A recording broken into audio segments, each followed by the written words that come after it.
Ces trucs-là, normalement, ça ne doit pas se voir sur un terrain de football. C'est inadmissible. Pour moi, c'est inadmissible de voir des trucs comme ça sur un terrain de football. En tant qu'ancien arbitre officiel, c'est pas normal qu'on voit ça sur un terrain.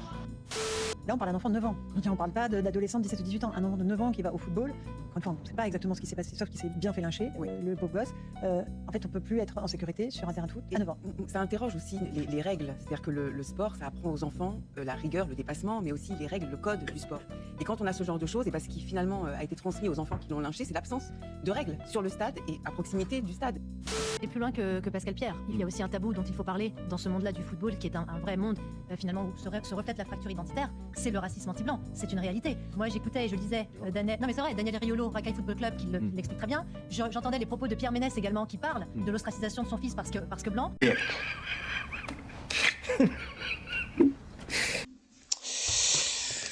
Oula, en croire ces témoignages et ces propos tenus, le petit Mathéo doit se trouver entre la vie et la mort tellement le lynchage a été violent. Eh bien, alerte spoiler, on va vous démontrer via les images pourquoi Chiac News est une véritable chaîne de merde et en quoi leurs spectateurs sont des abrutis finis. D'ailleurs, on vous commente la séquence puisqu'on a trouvé les images. Oui, nous sommes en direct de la fin du match entre l'AS Auchy et Creil, où les joueurs de Creil sont en train de fêter leur victoire.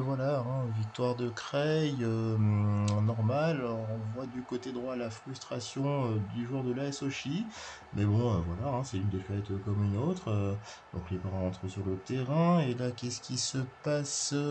Oui, le numéro 7, un petit, ça se pousse, mais bon, chose qui peut arriver. Écoutez, et attendez, le numéro 10, ça, Mathéo, qui vient pousser, oh là là, la bagarre, oh là là. Bon, il s'est juste fait mettre au sol, rien de grave, il fallait pas chercher. Ah, c'est ça le lynchage? Ok. Bon.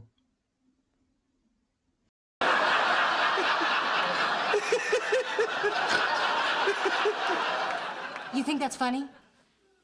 No.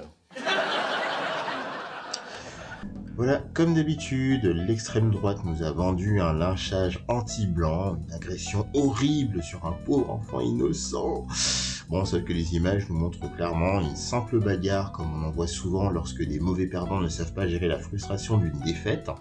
Et d'ailleurs, on voit clairement que c'est Mathéo qui vient pousser son opposant en premier avant de se faire mettre au sol par des joueurs de l'équipe adverse qui étaient simplement venus défendre leur coéquipier.